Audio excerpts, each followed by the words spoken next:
think I'd say that really just do it. It's easier said than done, but something I noticed in myself, at least in the first 2 years of med school and kind of like in undergrad before that, is that I kind of fall into this trap of like where I have phases where I exercise and then phases where I don't. It's kind of like a sine wave. I think the issue that I find is that I feel that I'm so busy and I tell myself, oh, I'm busy now, so I'm just going to wait till, this cardiology or pharmacology, whatever midterm is over, and then I can start exercising more and being healthy at that point. But something I realized is that it just gets busier as you progress, and that's like throughout the first 2 years of med school, through clerkship, through residency, fellowships, and then later as you're working, it just gets busier and busier, and there's more demands out of you. So really it's just making an effort and making a point that if you do plan on exercising or making an effort to do so, to actually do that. One thing I started doing at some point last year is that I started actually putting it in my calendar. So just putting on my phone that, for this half hour exercise.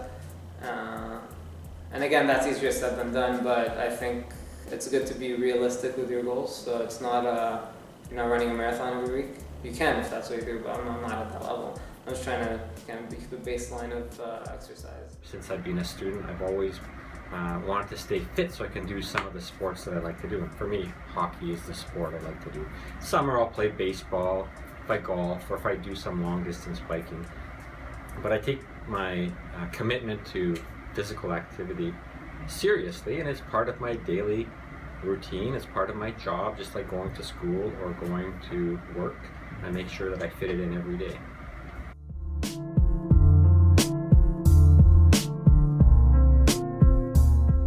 So in undergrad, I feel it was the same like pre-clerkship essentially. I tried to be a bit active every now and then when I wasn't as busy as I thought I was, but I also had times where I was being very lazy. So it got better at Queen's though, because we're a small kind of tight-knit class, and a lot of my classmates are very accomplished in athletics, so a lot of people are really active. So that kind of inspired me to be a bit more active myself. And it was actually kind of fun because a lot of people start exercising together, doing things together, so you can find a classmate or two to go to the gym with, and that becomes a social thing to do, and you're getting in some exercise. It's challenging because you are in class essentially for sitting down for 6-7 hours a day, which was a big change from undergrad. And also that's an important difference I noticed between pre-clerkship and now clerkship. Where I was sitting 7 hours a day in pre-clerkship, now in the 2 weeks I've been in the hospital, I'm just running up and down the stairs in the hospital all day, running around doing things. So I'm a lot more active just by doing my work. I think I've always been fairly active, but I think in medical school it was a bit more difficult simply because there were big chunks of the time where you just didn't have time. If you were on call, you just couldn't run to the gym. If you were in lectures, you couldn't run to the gym. It was pretty intense in terms of time commitment.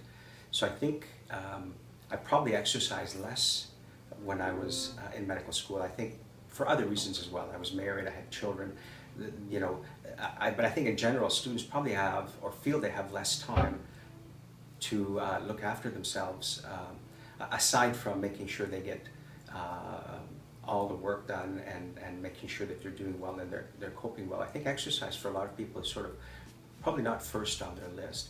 But over time, once I got out and I had more control of my time, it became a really fundamental part of my life. I do it every day, whether I'm in the city, whether I'm traveling anywhere in the world. I make a point of having access to a fitness facility to the point where I'll stay at specific hotels where I have 24 access to gyms or things like that. So it's a lot more now, and it'll continue to be a lot more, primarily because I think exercise is probably one of the best things for us to do as we get older.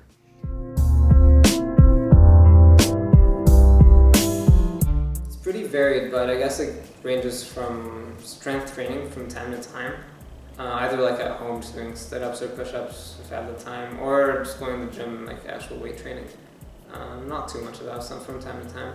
Sometimes I do cardio, especially in the summer. Kingston's a beautiful city to run around in if you run by the lake, so I've kind of gotten the habit sometimes to do that, but it's harder in winter. Sometimes it's actually for just very unstructured exercise, so when I get to the medical school building, if I if I had to go to the third floor and I find there's a lined elevator, I'm like, you know what, this is a good chance for me to take the stairs, and I do that.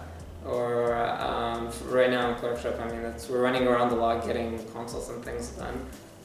Make an effort to take the stairs, even if the elevator's there, take the stairs, or instead of walking, maybe try jogging there. Just trying to be a bit more active in your day-to-day life in general. That's kind of, it's unstructured exercise, but it is exercise, and you're getting the benefit from that. My daily routine, so I usually start by having a nice aerobic workout in the morning before I get to the clinic.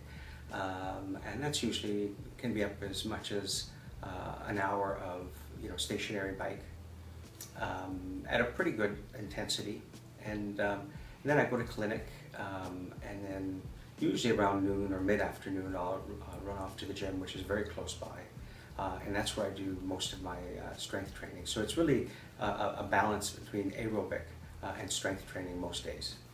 Playing hockey or playing baseball in the summers, I always want to be able to be fit enough to be recreationally competitive. So I always do some cardiovascular exercise for aerobic exercise, such as running or long distance biking. So that's probably 3 to 5 times a week. And then I'll do some strength training exercises to maintain my musculoskeletal system, right? And so I'll do some free body weight exercises or some weight training, right? And I found that as I've gotten older, also I found the importance of stretching.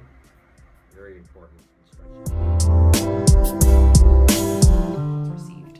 I probably prescribe exercise every day of my life, more so now that my patients are much older, and a lot of my older patients who are already on many medications have conditions that aren't going to be helped by medications. They're probably going to be helped more by being more active.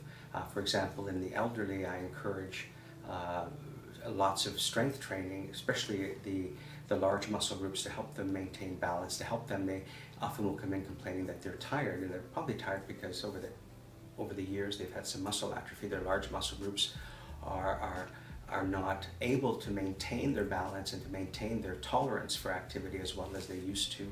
So I recommend it certainly every day in my elderly patients, primarily because they need to be active. It helps them to maintain balance. It can help them to prevent falls. For my younger patients, it's usually to prevent preventable diseases like cardiovascular disease and diabetes, and just kind of to promote sort of an overall wellness.